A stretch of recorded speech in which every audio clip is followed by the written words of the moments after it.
Ladies and gentlemen, you can see from the picture, the puff of smoke come out from the power station. The power station not only generate energy for our house or building, but it comes with another bigger problem, which is pollution. Another question came across: how long this fossil fuel will last for our usage? From the research by MAHB, which is Millennium Alliance of Humanity Biosphere, they had predicted that fossil fuel can only last up to 30 to 70 years, which is it will end started with crude oil, next natural gas, and lastly charcoal, which is on 2082.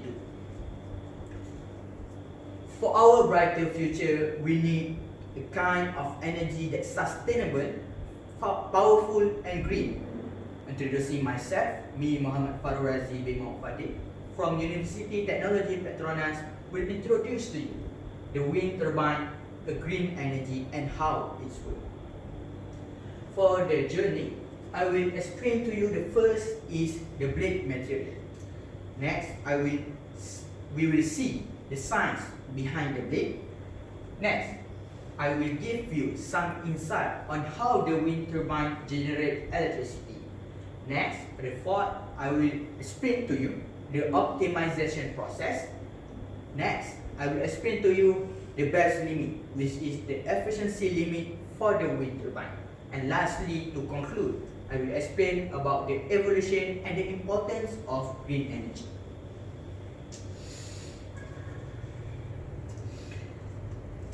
Everything in this world have its material, and even if big or small, to ensure it become a success of catastrophe. The wind turbine, especially the blade, absolutely need a strong material. And here, the composite plate it goes. The blade, which made with three reinforced material. The first one, resin of glass fiber reinforced polyester. Second, glass fiber reinforced epoxy. And lastly, carbon fiber reinforced epoxy. The result of the combination glass fiber and resins have given several advantages, such as the first one, strong. Next, lightweight, and third, corrosion resistant. Good flexibility, and also low manufacturing costs. Also, the result by using the composite as the main material. As the keyword, composite is the key. It also enhances several mechanical properties, such as rigidity, resistance to torsion, and fatigue limit. It also offers greater stiffness and reduce the weight, and it lastly will given another advantage, which is the easier maintenance process and also longer lifetime. Most of the things in this world have its own scientific or science explanation behind it, especially it same goes to the wind turbine. The aerofoil shape from the root to the tip had given the different velocity at the top and also the bottom of the blade. The different velocity at the top and the bottom of the blade had created a force which is called a thrust force. The thrust force which created at all three blades of the wind turbine will move all the three blades and lastly create rotation. Movement of the blade also have relation with the relative velocity, which I will explain at my next point. But some people will ask, how the blade can generate electricity because the blade moving very slow. So I will give you an insight on how the wind turbine generate electricity. To answer the previous question, the blade basically not attached directly to the generator, because with the speed of the blade, it will create nothing meaningful to the generator. So here it comes, the gearbox. The gearbox with the annular type of arrangement or planetary set of gear will help the wind turbine to achieve the high speed ratio, which is 1/90. Besides, the shaft is also attached with a brake to cut the movement of the blade if it moves more than 80 km per hour, especially in the accessible windy condition, as a precaution method to avoid the blade break. The electricity produced by the wind turbine will transfer through the cable into the step-up transformer, which is located at the bottom of the wind turbine. The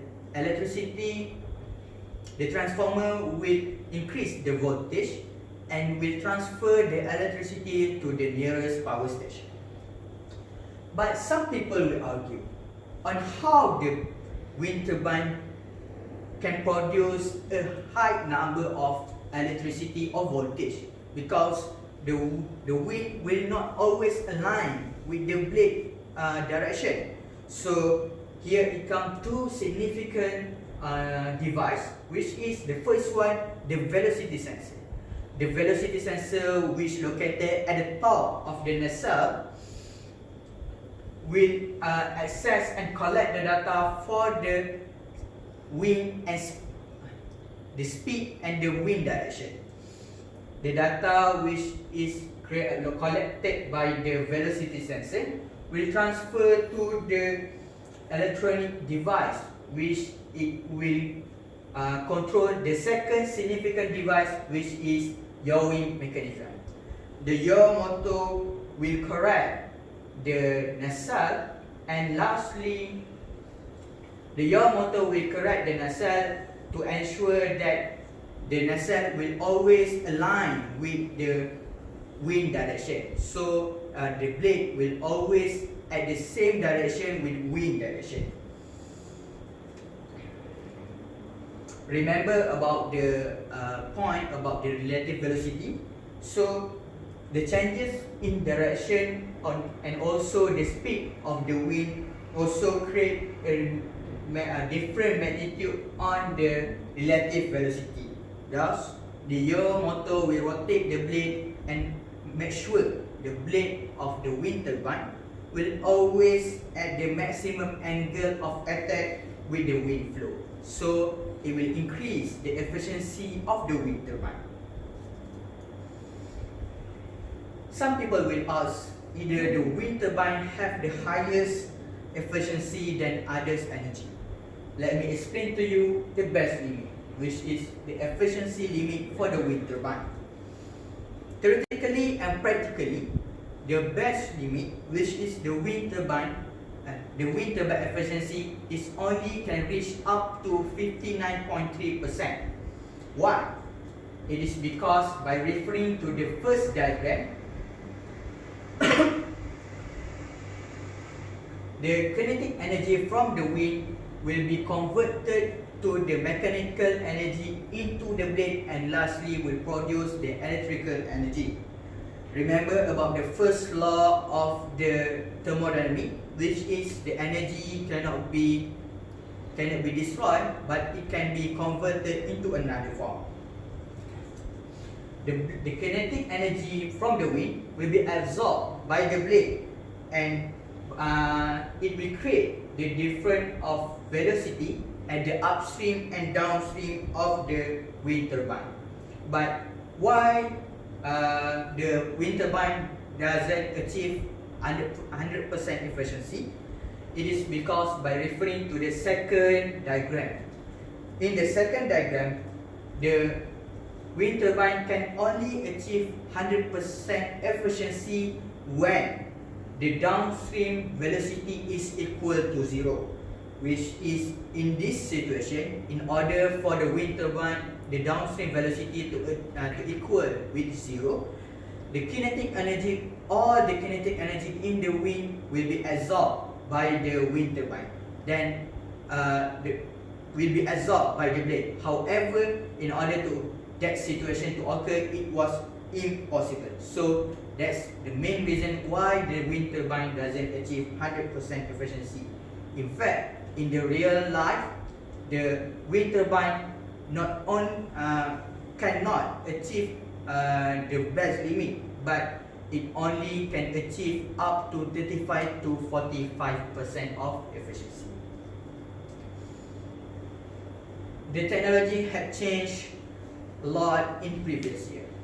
From the blade made of wood, and now we have the blade made of composite and have the aerofoil shape.